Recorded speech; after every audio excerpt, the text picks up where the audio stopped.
Welcome to the Orange is the New Black live edition from Zim Hude YouTube. This is a little bit different, but I'm here with my man, my co-host Ace Boogie. Talk to the people. We just got the dub today, 33-25 over the Jacksonville Jaguars. What's up?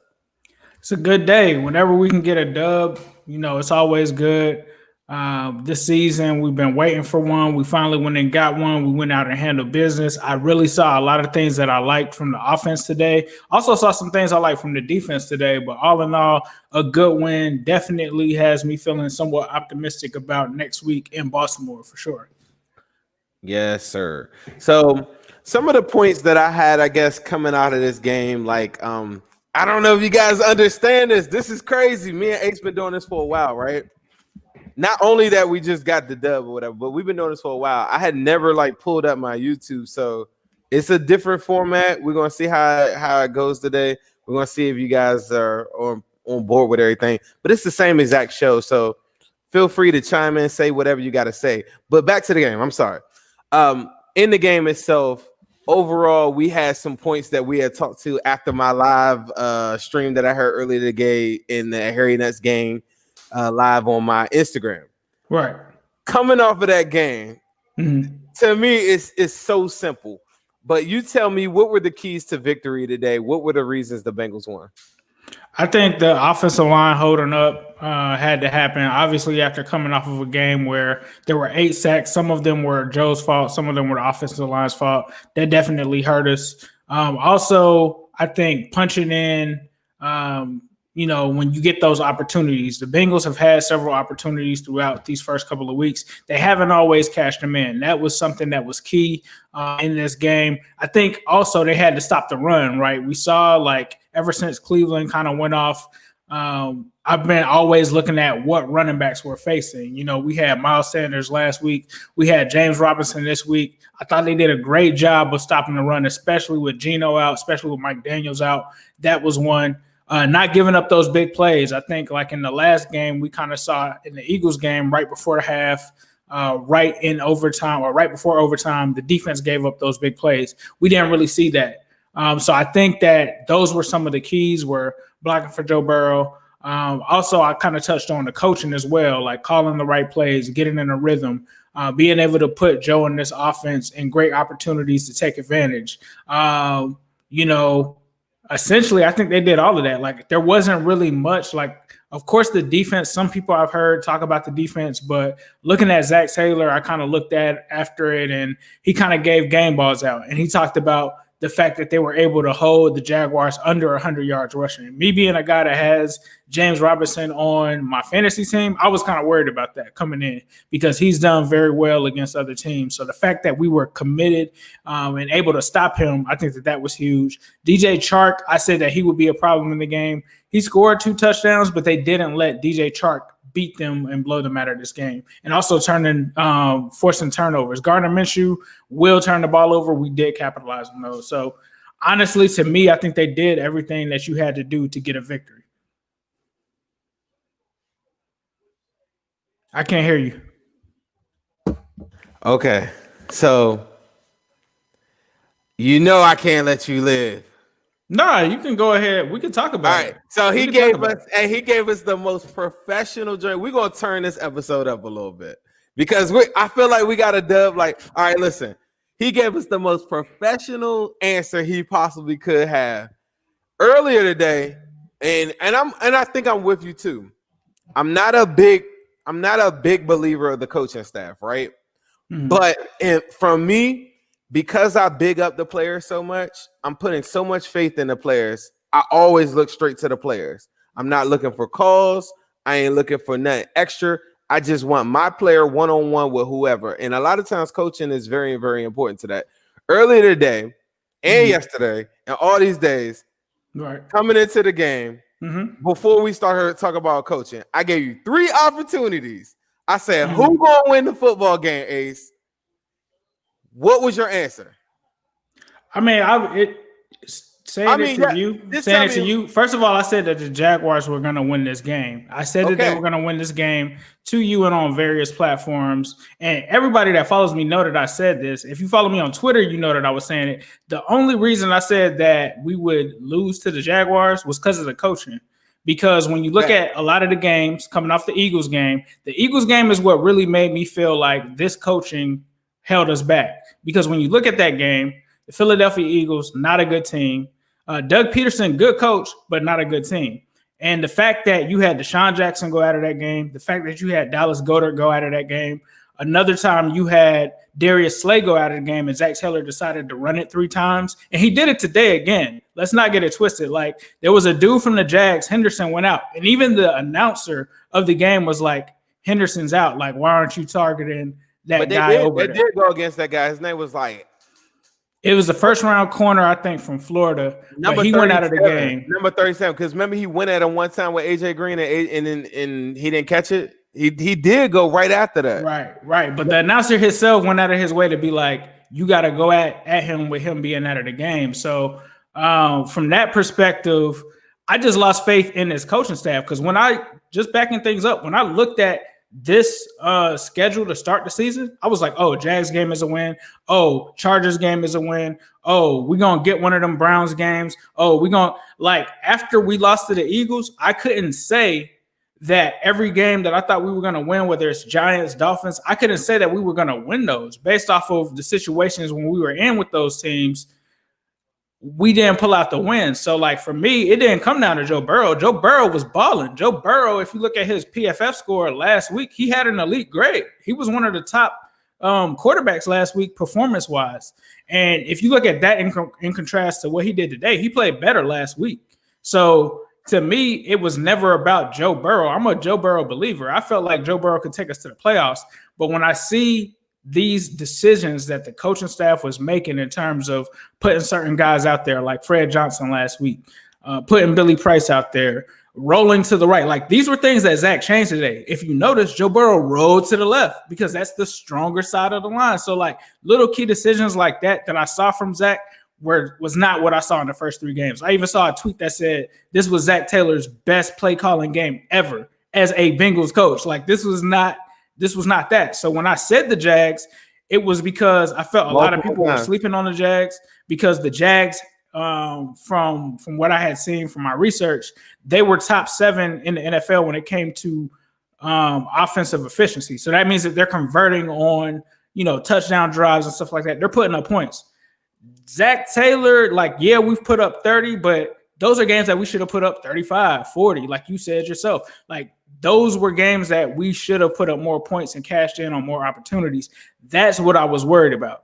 I'm worried about if we go there like we did early on and went for 3 and all of that, like, that's what I'm worried about. Like, luckily, the Jags coach didn't have hair on his nuts because any other coach, if Doug Peterson's in that situation or you going against Mike Tomlin in that situation right before the half, they're going for a touchdown. They're not going to take your 3. They're not going to, on that first drive when you go into Cincinnati and they took that field goal and missed it. Like, another coach isn't going to do that. Like, a good coach is going to go out there and be like, I'm about to win this game. And for me, that's what made me not confident, not even in just Zach, the entire coaching staff. I didn't like what the defense did last week either. Like, when Greg Ward was open and all of that, like, those were things that happened in that game that just made me not confident in the coaching staff at all. It wasn't about our talent. I feel like we have amazing talent.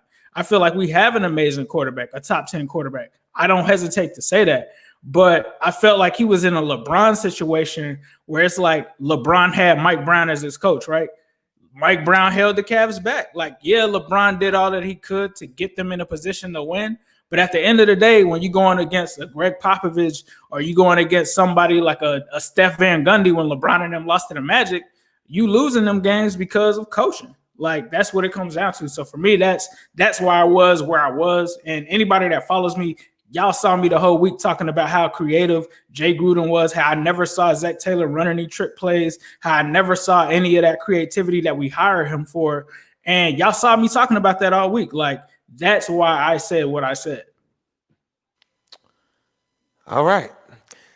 I say that to you to say this because I have a great message, I think, for all Bengals fans all over the world. As long as you the simple form of this is this. As long as you have number 9, don't ever doubt the Bengals. And I'm not saying that you said that. You never said anything to waver off of Joe Burrow. But the difference is this. I think sometimes somebody else, I said this to somebody else. They said, I think they were thinking I was comparing Zach Taylor to Mike McCarthy or something like that. Same thing when I think I had a conversation with you. Mike McCarthy is not an elite coach. He doesn't do anything to make his team a lot better than anybody else's. Mike McCarthy has seen more than Zach Taylor is. If we're arguing apples to oranges, Mike McCarthy might have us at 2-1-1 or something right now, right? I don't know, but that's debatable. The point is this: Mike McCarthy didn't make Aaron Rodgers, right?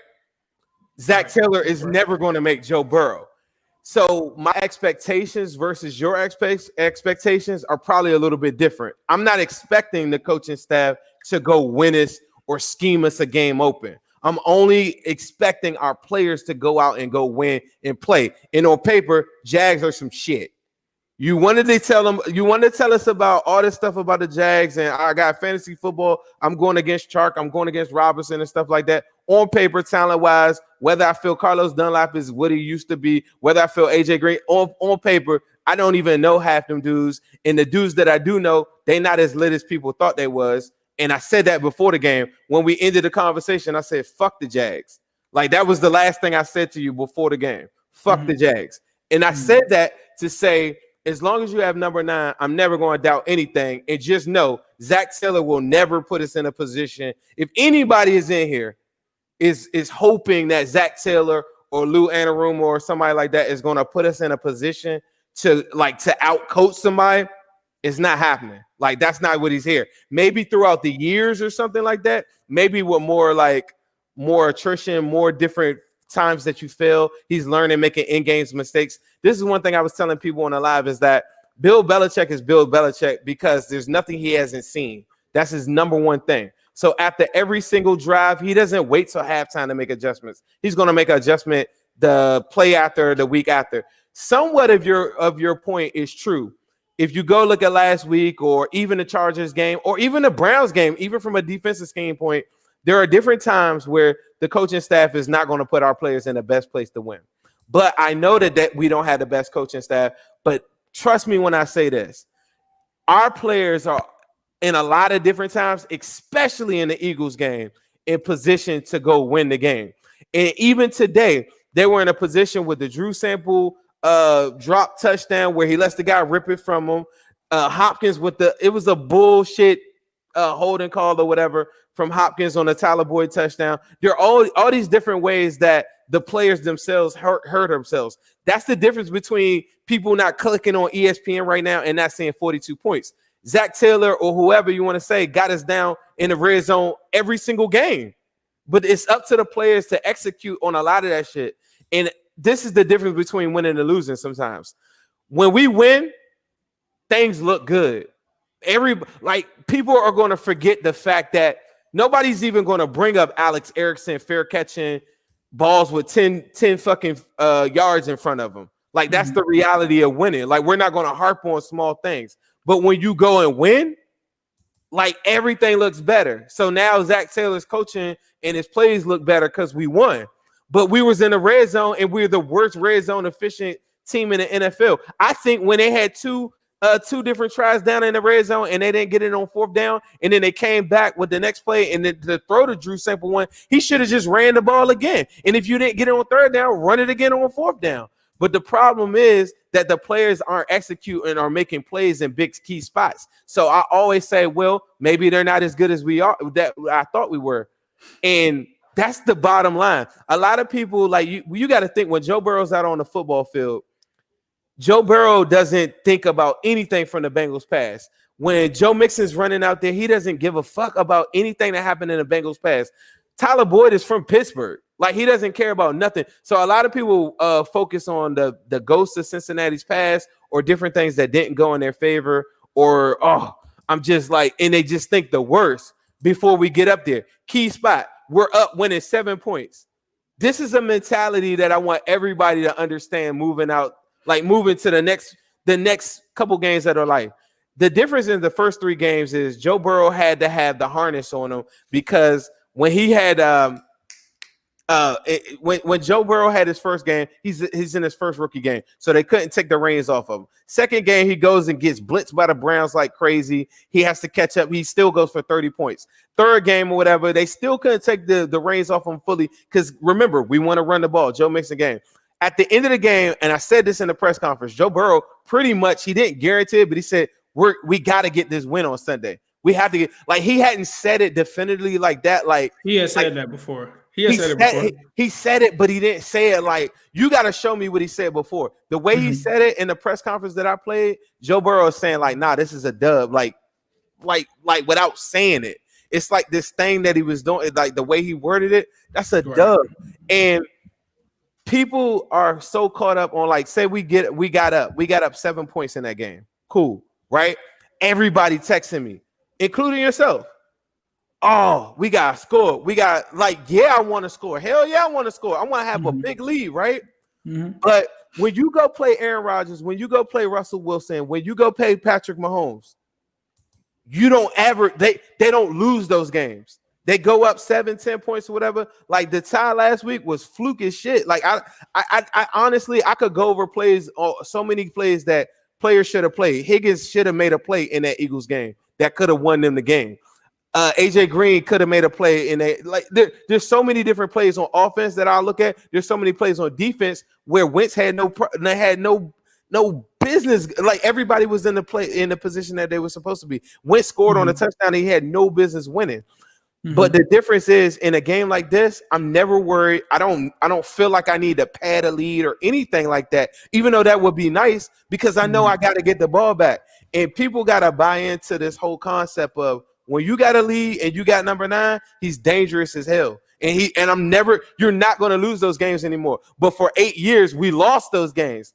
We're not going to lose those games no more. And that's something that doesn't happen to Russell Wilson. And that's the one thing I want to encourage people to, like, it's going to take a while. I know I'm saying it, and it sounds a little crazy because we're not used to that as Bengals fans. But you're not going to lose those games anymore. Like, I'm not worried. All I said to Ace before that drive is, we got to run the ball. They had a lot of success off that, and they didn't have to do nothing else but run the ball. The clock was ran down. Mixon did what he had to do. But say they didn't. I just wanted the clock to go away. Gardner Minshew could come out there and tie the game up. I still got number 9, and I know I'm going to win that game. It's certain games that you know that you're going to win when you got a good quarterback like that. And coaching cannot do that for you. The players got to play at some point.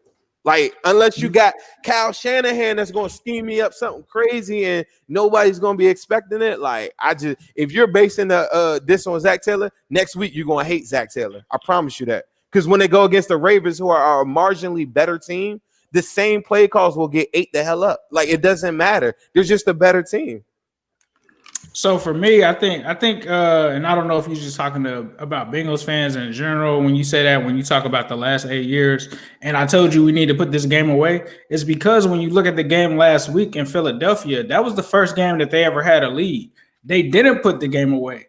Philadelphia came back. That game had no business going into overtime. And when you get up on these teams and you get in those situations, like, I don't feel like Carson Wentz is better than Joe Burrow. Number 9 did get the ball in overtime, but what you're not remembering or what you're not thinking is, we go to overtime. What if we don't get the flip of the coin? Like, what if it goes to them first and the first touchdown wins? Did Joe Burrow lose that game? You said what? Did Joe Burrow ever make a mistake in overtime? Joe Burrow himself said that game was a loss. He didn't look at that game. But hold on. But let's look at that game, because you make a very interesting point. Somebody, I'm pretty sure, should have said that. Okay, Zim, shut the fuck up, right? Joe Burrow had the ball and he had a chance to win it, right? But let me ask you this: in that game, when you go into overtime and you go look at how he was sacked on first down on the first drive, so now he's in. Like, go look at that game. Joe Burrow was never in a position.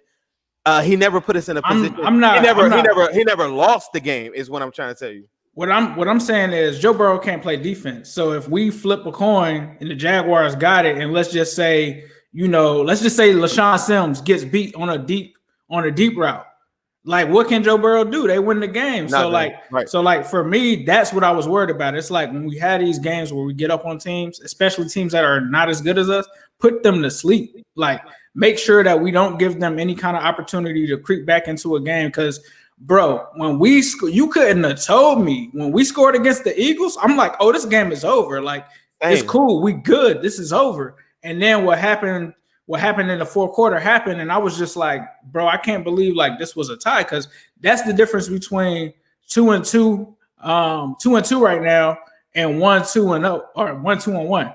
So for me, that's where I was coming from. It wasn't that I didn't feel comfortable with it. It was that it's your past. It's 8 years. My past is one game. It's 8 years. One game. You don't even realize it. That's 8 years of a Bengals fan. Everybody's thinking the same thing. Bro, we done lost so many games like that. You don't even realize. I didn't feel like that in that Eagles game. When we went up and we had the lead, I was like, oh, we're good. Like, they don't have. Why you feel like that today then?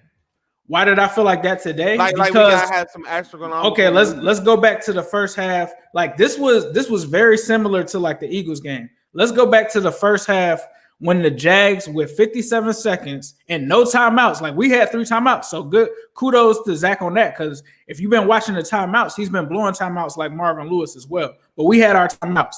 It took them 57 seconds to drive down the field and really almost score against us. Like, that kind of stuff, like with the defense, with Lou and stuff like that, those are things that we can't give up. Like I said, we're lucky that their coach was acting like Marvin. Like, Doug Marrone isn't a good coach either. Like, he's very conservative. You know, Zach grew hairy nuts today. Like, another one, 4th down. Early in the game. He went for a 4th down 2 weeks ago, 5 for 5. In our own territory. He went for it. Like, but what's the difference though? He did that 2 weeks ago. He went 5 for 5 on 4th down. But the difference is we lost. But see what I'm saying? Okay. Like, when you win, when Bengals fans win, if y'all seen Zach do anything bad coaching wise in this game, please put it in the chat. Because we have live tweeted games where Zach has made play calls with like tosses with Joe Mixon to the right. I didn't see him, bro. I didn't see him. I'll show you. I'll cut you up a couple plays. I promise you. I'm not just capping for the live or whatever. Like, I will cut up a couple plays that I just thought that was bad spot. He went back to running on 2nd and 10. Like, he did that 2 drives today or whatever. And ultimately it caused us for the first punt that we had, I think, or maybe even the only punt of the game. I'm going to tell you the only difference, and we'll get into some points on the game on like some other different things. I'm going to tell you the only difference that you think that Zach Taylor called a better game today. They blocked. I promise you. No, that's the only thing. No, he controlled his timeouts. He controlled his timeouts. Like, show me a time in that game in the first half where we still had 3 timeouts at the end. Like, he was not doing that, bro. When you block for him, he blocked. Yes, they blocked, but they work. Okay. How could the play develop? How could anything happen with the play if Joe Burrow's getting knocked down 13 times, was pressured 19? He was. When you know that though, why would you roll out to the right? Why would you roll out to the right?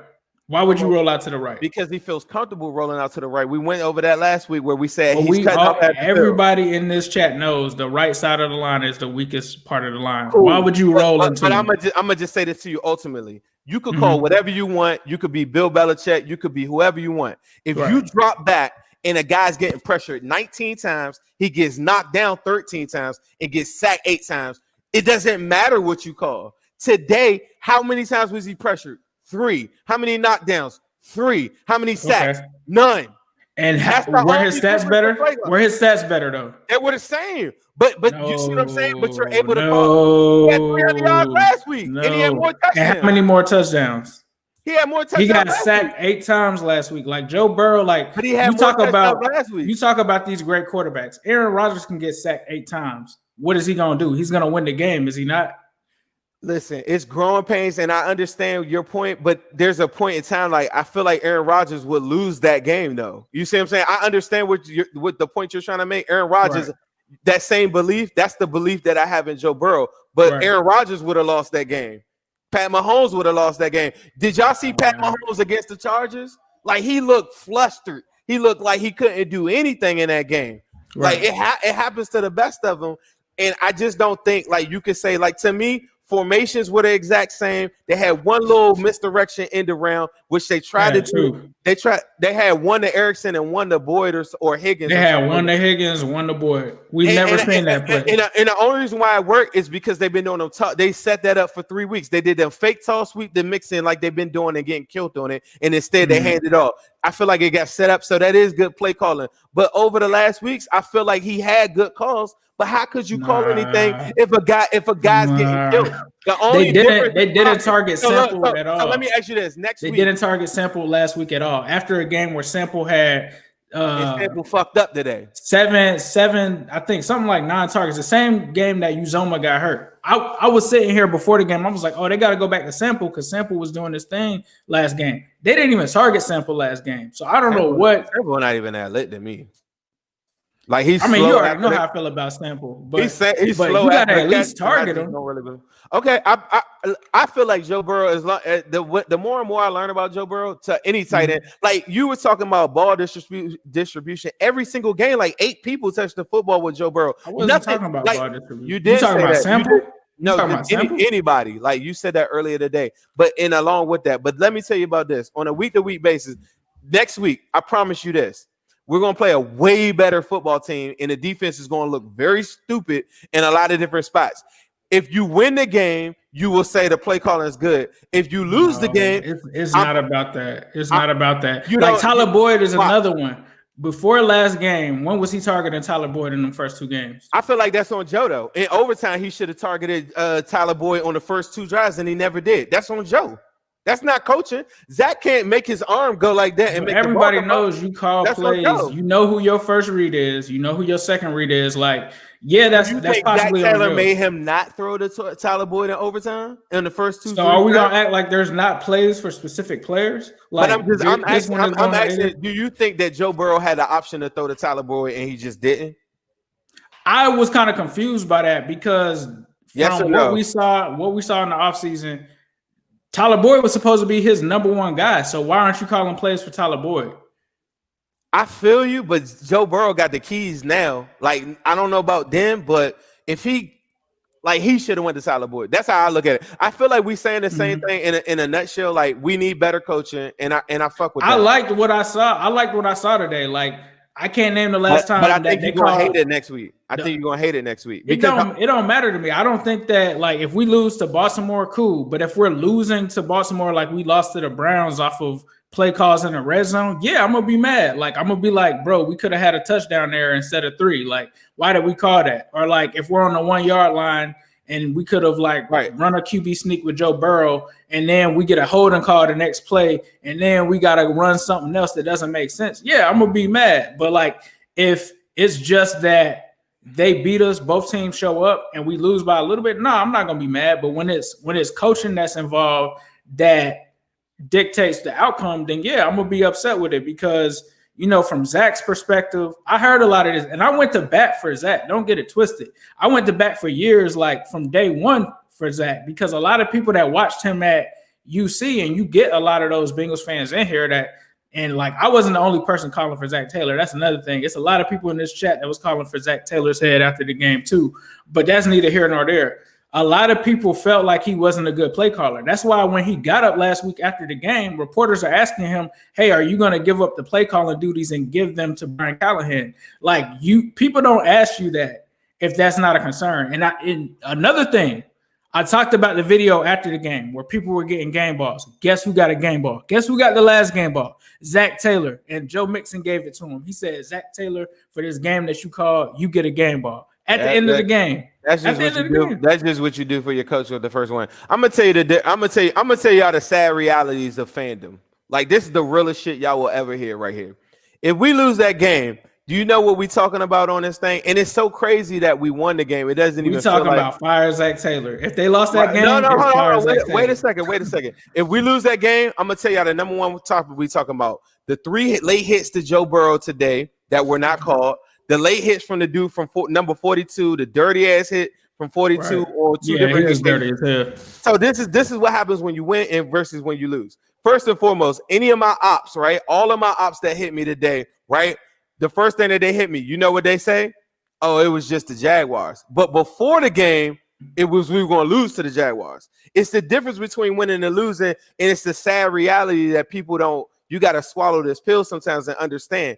That's why I never really blame the refs, and I really don't blame coaches. I'm looking for players to make plays, because if I lose that game today, I don't want to be sitting here telling y'all how AJ Green only had 1 catch for 3 yards. He was blanketed all over the place. 42 had all these dirty hits.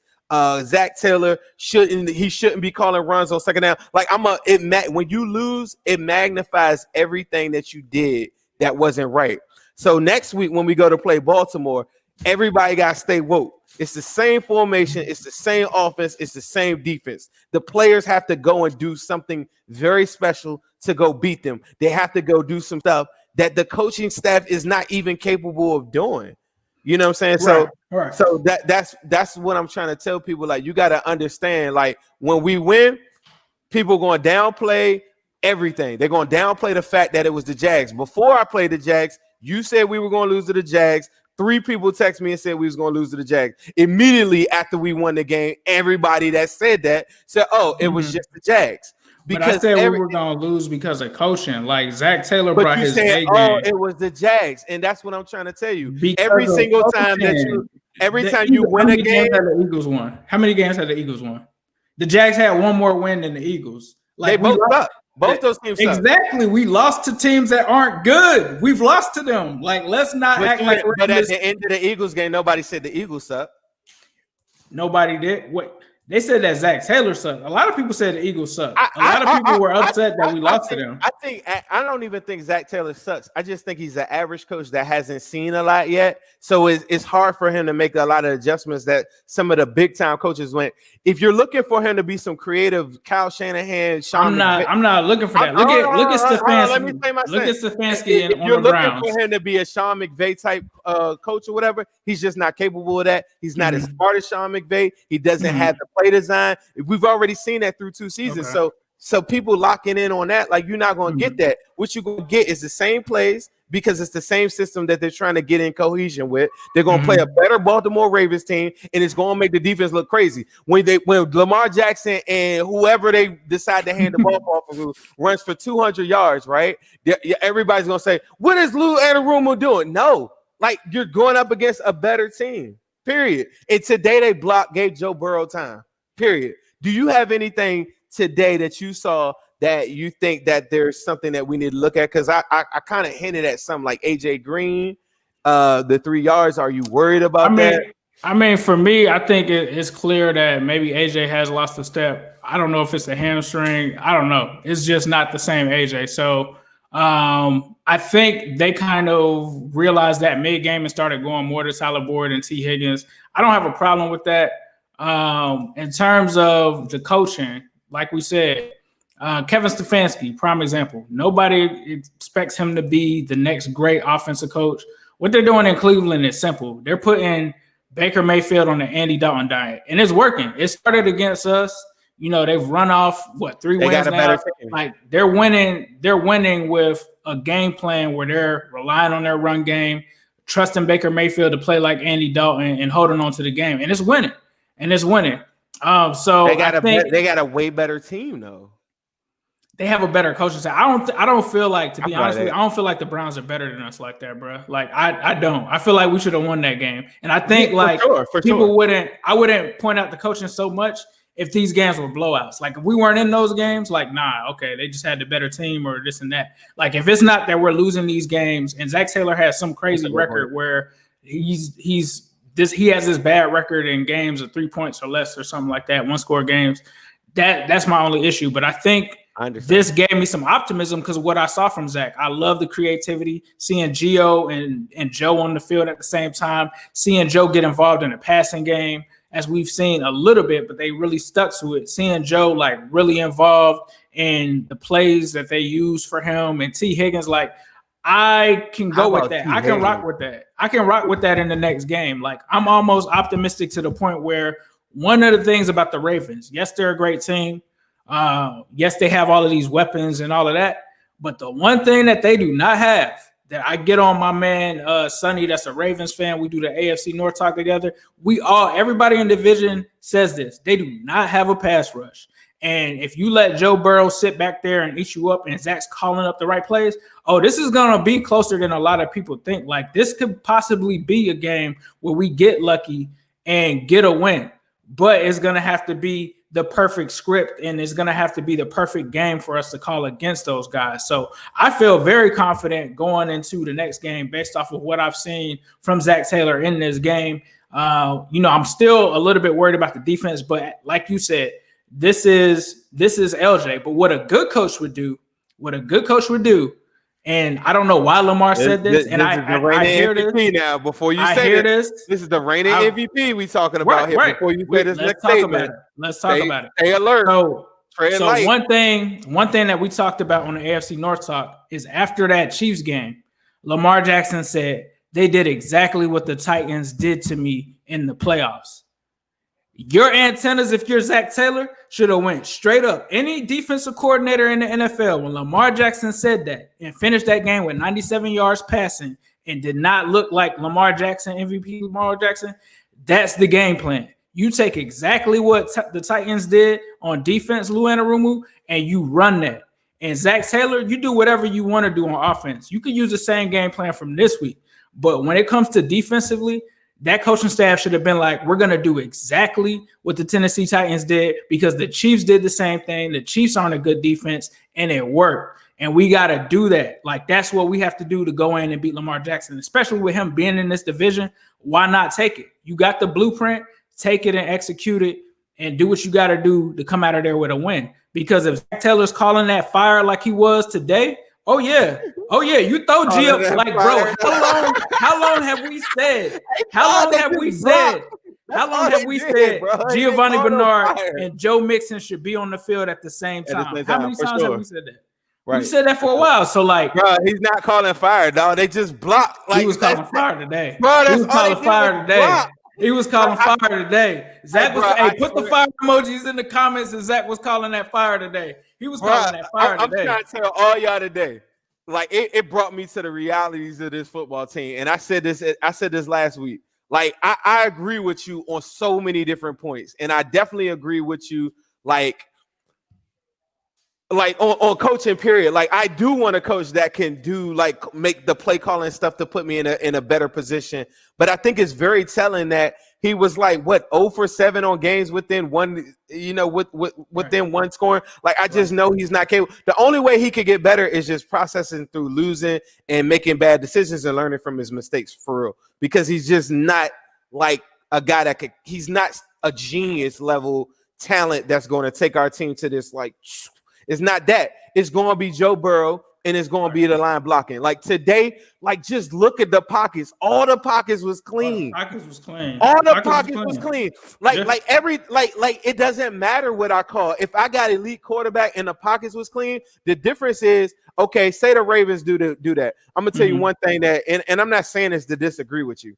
The Ravens, we don't have the personnel of the Titans on defense. We don't have that, but at the same time, I understand, like, that could be the game plan. But at the end of the day, no matter what, like, the reason why Lamar Jackson, and a lot of people don't value him like maybe I do, the reason why Lamar Jackson is a top 3, if not the number 1 quarterback, arguably, in the NFL. And most people are like, oh, well, Pat Mahomes, because y'all basing it off of just throwing. I'm basing it off of everything that's winning, moving the chains, not being able, like, if you go look at that Ravens-Titans game, a lot of wide receivers failed them in that game. I remember watching that game thinking about, like, God damn, they had so many drops in that game. Like, Andrews dropped in the Chiefs game. Andrews drops a touchdown for him just a week ago. How do I know this? I have Lamar Jackson on my fantasy football team. But regardless, at the end of the day, you could do whatever you want. When Lamar Jackson gets one-on-one with you next week, and you can have them all bottled up, the guy's in a place to make a play, he's going to make people look stupid just the same way he did last year. Like, when Jesse Bates and all them looked stupid on that one play where he just runs 60 yards down the field, everybody was where they were supposed to be. Lamar Jackson is just that much better than everybody else. And sometimes good players have off days. Sometimes good players and amazing players just don't do the unthinkable. I do think with number 9, the same way, and I'm glad you said this about the Eagles game. With number 9, you always have a chance to win. The reason why you felt like that in the Eagles game is because every time he had the ball, after we stopped them, you always felt like he was going to win that. And that's the thing that I was saying today. I got the ball and I got the lead. I don't care about no cushion. I don't give a shit. Like, I got Joe Burrow, and I know I'm going to win the game. Sometimes that might not happen, but I'm going to win the game. But I'm not going to attribute it to play calling like next week if they actually bottle up Lamar Jackson. Like, you can't bottle up Lamar Jackson. Like, there's no scheme. There's no scheme for Lamar Jackson. He gonna go off. There's a scheme for him. There's a scheme for him. That Titan scheme works. You could go off for him. He gonna go off. That Titan scheme does work. One thing that I will say is just from communicating with the Ravens people and stuff like that, they're not blocking for him like they have in years past. So they have some holes in that line, so we can get through to him and try to do that in that game. But like you said, he's a top quarterback in this league, but we got a top guy now too. So absolutely. Like you said, with number 9, you always got a quarterback. You got a chance for sure. You always got a chance. So that's the one thing I just caution everybody is, like, pay attention. There were people in my live, and I'm pretty sure in your live chat, when things weren't going well, oh, this team sucks. And those are the same people that told me that, oh man, what you said, like we could probably make the playoffs. Those are the same people that hit me later on. So stay woke to, like, the microscope is what I call it. Whenever you win it, everything looks really, really good. There was a lot bad today, and I'm not saying that to be like some Debbie Downer. Like, I'm so happy that they pulled off the win. They did everything that they had to do to go win that game, put their foot on their neck, came out throwing. I hated that one drive, though, where they threw 3 times straight, and they ended up kicking the ball back to the Titans. And that's like Joe was hot. Joe had just scored a touchdown. I hated the play calling today. Three straight pass plays, didn't convert on any of them. They had to punt the ball back to them, gave them the ball. I hated that. Then they came back, scored, Jaguars scored.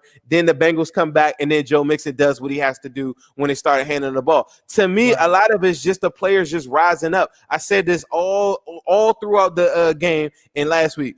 I believe that Alvin Kamara is a better running back than Joe Mixon. A lot of people got on me. That's not to diminish anything from Joe Mixon. Joe Mixon is lit. Joe Mixon is one of the best running backs in the NFL. Joe Mixon could be a top 3 running back. But the difference is Alvin Kamara every single week makes people miss. And you could say it's the system or whatever. Go look at. You could go look at Payton now. We talking about Sean Payton's system now. A way better coach that's always going to put him in a better position. So I'm gonna give you the benefit of the doubt on that. But if you go look at Kamara's very special plays, if you're going to pay Joe Mixon $11 million, Joe Mixon has to have special plays where he's hurdling over motherfuckers, jumping into the end zone every single week. It's not enough for you to say, oh, well, they don't block for him or they didn't call what they're supposed to. Alvin Kamara didn't have a great game today, but he had some special runs today. He had some special passes, and that's why you pay those guys those special types of money. And that's just on the player itself. I'm expecting that the coaching is going to make sure that they put him in the best position to win. Like when Joe Mixon got that swing pass on the touchdown, I've been calling for that for every week. That's all Alvin Kamara runs, just one-on-one in space. But Joe Mixon has had time and time opportunities to do that every single week. He fucked up week 1. He came back the last week and didn't get the little short drive, whatever. He had a couple different things where he didn't do what he's supposed to do. And today was the first time that I thought Joe Mixon did exactly what he was supposed to do to pay him $11 million.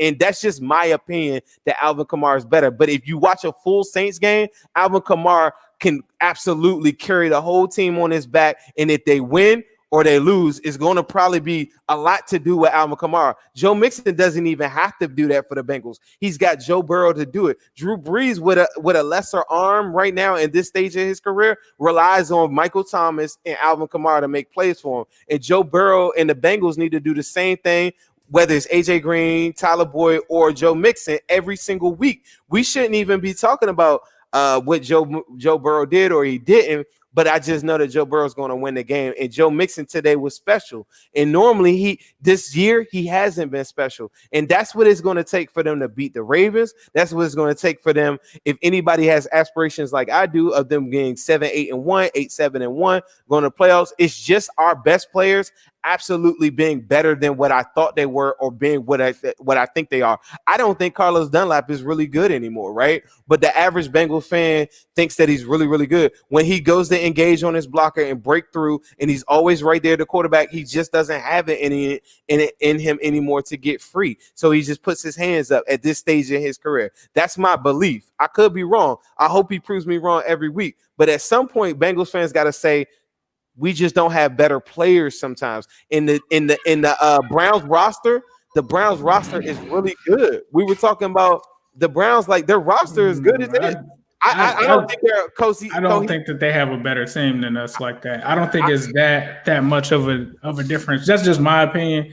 I just don't feel like their third receiver on down is as good as ours. But the other thing is this: like, if you're gonna say that, then you can't use that cop out with coaching and system and stuff with John Ross, because John Ross was inactive again today. But if John Ross is on the Saints or something like that, he probably is getting off. If Joe Mixon, yes, Kamara is an amazing talent. I agree with you there. But if you put Joe Mixon in Sean Payton's offense, where he actually knows how to utilize like his best skills, he's going off, bro. Like, yeah. I'm sorry, he's going off. Like, he's taking off. Like, we don't even know how to utilize Joe Mixon, which we all as fans thought, like, as soon as we got him, this is Le'Veon Bell 2.0. We're not using him like Le'Veon Bell. If we were lining Joe Mixon out and stuff like that, like, he would be doing that in Sean Payton's offense. I'm not going to say that he would be better than Kamara, but he'd probably be, like, right there with him in terms of that. I agree. So let me ask you this: do you have any other points before we get out of here? I wanted to give kudos to Randy Bullock. 2 games straight, no missed field goals. That's one thing I had. I wanted to talk about the AJ Green thing. Like I was saying, AJ 3 yards. AJ, for me, like I said before, I've been trying to cape for him and figure out what it is. I think that it may just be that he's taking a slight step back. But I mean, that's not necessarily a bad thing. I was talking to my nephew about it, and he was like, hey, if he's taking a step back, that's still a lot better, you know, as him being the number 3 option instead of the number 1 option. If that's what it has to be, then that's what it is. The only issue is, like, a lot of people try to make the parallel comparison with Larry Fitzgerald, right? The only issue with that is the Cardinals move Larry into the slot, right? Tyler Boyd is the slot. So unless they decide to move Tyler Boyd on the outside, that's the only way that you can really compensate for him losing that speed and still being effective in the middle of the field. And I 100% agree with you on that. But if you look at 2018, AJ Green was in the slot the whole entire year. Now, granted, him and Tyler Boyd didn't play a lot like on the field at the same time, I think at one point. But if you look at the plays that they're running right now in the 5 wide sets or even when they stack or whatever, that would allow AJ Green to do that because you're using other wide receivers to get you open. You're using scheme, you're using plays, and you don't have to take the top off the defense. I think AJ Green absolutely could still go into that role based on the concepts that they're running right now. Because they didn't do they went 4 wide a bunch of different times, or I think they went 3 personnel one time when I seen Seaton Carter and whatchamacallit on the field at the same time. But AJ Green could. I think the Seaton Carter play. Where was that at? Seaton had some hands on that play, bro. Sample got hands too. It's just he's never. I like what I saw from Sample. Outside of he's him, not gonna be dynamic though. Like if you go watch the Buccaneers or you go watch any like Sample does not have that burst. Like in the game where he had the 7 or 8 catches, the yards at the catch, like he's very slow. Like. For us coming off of Tyler Eifert, I just don't want people thinking that Sample's ever going to be anything remotely close to that. Like he is. I think he could be close to Uzomah though. Like I don't think it's too far fetched. Like I think Uzoma's better, but I think that he could put up like close to Uzomah numbers. Like if they targeted him like that, I just feel like they got to make him a priority just so defenses can be like, we actually have to guard him, or like if they look at him and it's like we're not targeting him, oh, they don't even target that dude, so don't even pay attention to Drew Sample. I think just having him there as a guy that they can at least throw a couple passes to, it makes the defense think, okay, he is a threat if he's wide open running up the seam. Right. Nah, I mean, I agree a whole bunch. Do you have any other closing remarks? Man, I really honestly, I feel like based off of what I saw today, I think that the Bengals are gonna, if they just go in with you know what they did today and build on that, I think that this Ravens game is gonna be a close one. I even take it just being a close game, but I really feel like that Joe's gonna be the X factor in this game, and I'm excited to see what's gonna happen because when you look at the Ravens schedule, they really haven't played anybody either like that. So this is gonna be, and one other thing, when I looked at Pro Football Focus as well. When you look at the overall grade of these teams, The Bengals were 14th, even after losing last week. They're not a bad team. They're by no means a bad team. So I'm very interested to see this Ravens game. I got to dig into it more, but I have a feeling of optimism that this Ravens game, even though we lost and went through this, I would be happy with a Ravens win. If we could upset the Ravens and get to 2-1 or whatever, I'd take that. I'd take that in a heartbeat. This is my guarantee to you. This is my guarantee to everybody. If we beat the Ravens, like we're going to the playoffs. Like that's first and foremost, right? Even if we split with them, if we win this game right now at this point of the season, we're going to the playoffs. It might be 8-7-1, it might be 9-6-1 or whatever. I don't know. Like, but we're going to the playoffs because once you do that, the confidence level, everybody will get on board with the winner circle. You start to have Trey Waynes and guys like that start to come back. All these different things start to happen. Mm-hmm. But this is the thing that I want to caution everybody about the Ravens game. And this is not no knock on Joe Burrow. I always feel like I have a chance to win. So if it's a close game and I get the ball, yeah, that's a dub. Like every time I get the ball, I feel like a dub. I felt like that all overtime in the Eagles game. It just ended in a tie. And it was a lot of different things that happened in there. Like if I'm going to run you back to overtime on that thing. Like he had no time. If they block for him like they did today, if you're saying the pass rush is not as strong, right? If they block for him like they did today and the game is close, that's a dub. Right. But the problem is the Ravens do what we do the worst to me. To me, I still have no faith in them stopping the run. I just think that what happened is we got up on the Jags at that one point when we steamrolled back into the game. They don't have if they had like a bruising running back, like a Leonard Fournette type running back, which they gave up, I think that causes big problems for us. It's very clear Jesse Bates loves coming up to hit lesser, smaller running backs like James Robertson or whatever. He had no time. None of them had any problem wrapping up any at all today. When they play Nick Chubb and they play Hunt, they couldn't wrap up one soul. And when you go against the Ravens, the way that their blockers come at you for teams that don't work good off a run, I honestly think that Lamar might have 100 yards passing, but they might run for 240 or something crazy. And the reason why it might be close is if they get turnovers to me. But if they don't do that, I don't think it's going to be close like that. One thing I'll say is another thing that really bailed us out with the Jags and James Robinson, there was one play in the game, I think it was in the second half, he broke a run, and it was like a 15 or 20-yard run, but it was called back because of penalties. That whole drive, they killed themselves with penalties. They had like 2 or 3 penalties on that drive. I'm just glad that happened because I was worried, like, when he broke that run like that, I was like, oh, snap. They still don't. The only reason why when I say your offense is your defense, the only reason why that game is won is because we had a lead and a comfortable lead. Once you get in a comfortable lead, now what are the Jags doing? Going for 2-point conversions. That's what we got to do against the Ravens. They always got a lead. You got to get up on them. Yeah, if you look at the Ravens, when they've always won, they've always had a lead. But look at any game where they haven't had the lead. That's when they struggle. Hey, I'm with it. Like, listen, it's always a possibility to win. But if anybody's counting on play calling to catch John Harbaugh off guard or whatever this Sunday or whatever coming up, like, no, that's not happening. Yeah, John Harbaugh's a better coach. Zach Taylor is not going to deliver anything. It's going to be players like Joe Mixon. Now, I'm counting on them to work off of those plays because I kid you not, every time that I watch an Alvin Kamara game and I see him in space, I say, why don't they just throw them swing passes to Joe like 2-3 times a game minimum, then go give Gio a couple of those or whatever. But if they're doing that and the players can do some above and beyond stuff early in that game and get up on them, yeah, I'm with you. But the problem that I feel like is that, and Akeem Davis-Gaither had a couple bad plays today too, where he's chasing at the guys, like whatever. I just don't think they have a dog with speed that can shadow Lamar at this point of their career. I think Akeem Davis-Gaither and Logan Wilson will be that, but right now in year one, I don't think they had an answer for it. I love the way that they drafted him just for that, but they're not ready for that smoke right now. It's Sean Williams, maybe a little bit, I guess.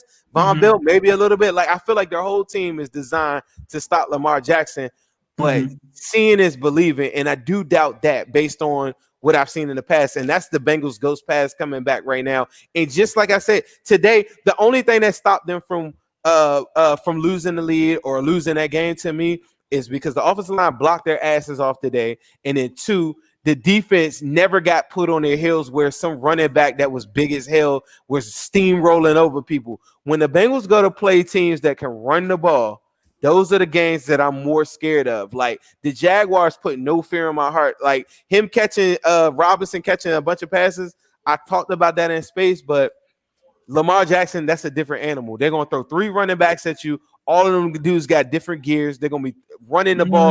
I don't think they have better running backs. I think Lamar is a better running back than James Robinson. They're not better, but they have a running system. They know who they are. The Bengals don't even really know who they really are, though. Like, are we a 30 handoff to Joe Mixon guy? Are we still trying to find AJ Green? Are we a feed the slot guy? Like, who are the Bengals? The Ravens will run the ball 40 times, and they're going to run it down your throat with 3 different dudes that are average. Me and you could run for the Ravens and probably average 3 yards a carry is my point. And that's the thing that I think that's what the Bengals do worse. And that's what the Browns exploited.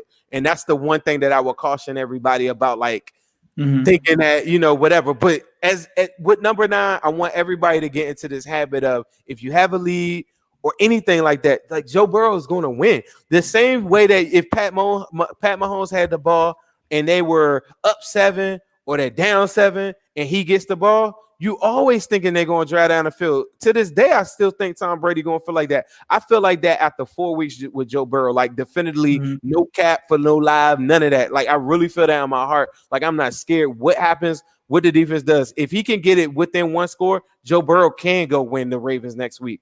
But the defense is going to be really, really under the magnifying glass next week. And people are going to talk about scheme and all these different things like that. But it's going to be a lot of things that's going to catch them off guard that a lot of these younger guys that have not seen, that have not played up front in the trenches with this team, Covingtons of the world, Khalil Kareem, their blocking schemes are going to be a little bit different. And the Bengals run defense is the worst thing on their team to me, next to their offensive line, in my opinion.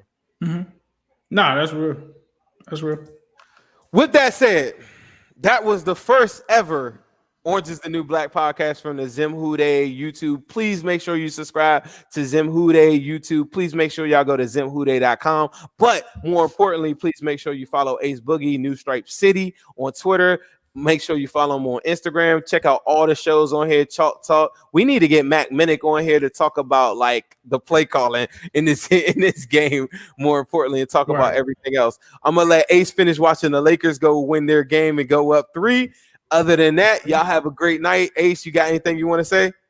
Nah, man. Who Dey? Let's enjoy the win. It's been a long time coming. I know we felt like we should have been here before this point, but hey, a win is a win. You gotta hold on and celebrate, and hopefully we can pull that upset. If not, at least relish it. Also, if they decide to press pause on the season, hopefully it at least ends on the win. So that's also lurking in the background. So let's hope I wouldn't even mind that. Would you mind that? Continues.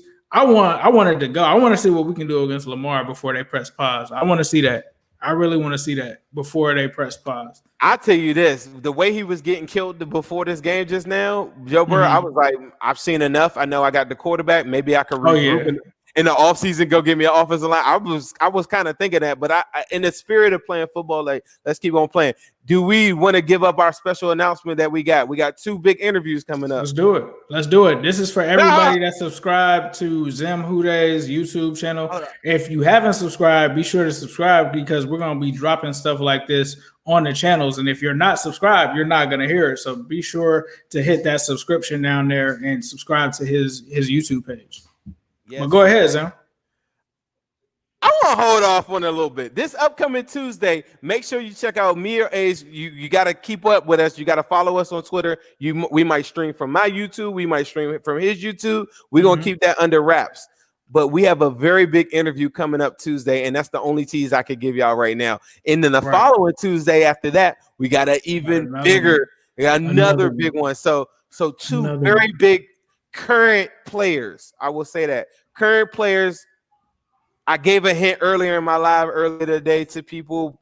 I don't know if they saw it or not, but it was a small hint So you got to keep on making sure y'all follow us if y'all want us to drop them jewels on you. And Tuesday is the day that we're going to have a very big interview. Who day?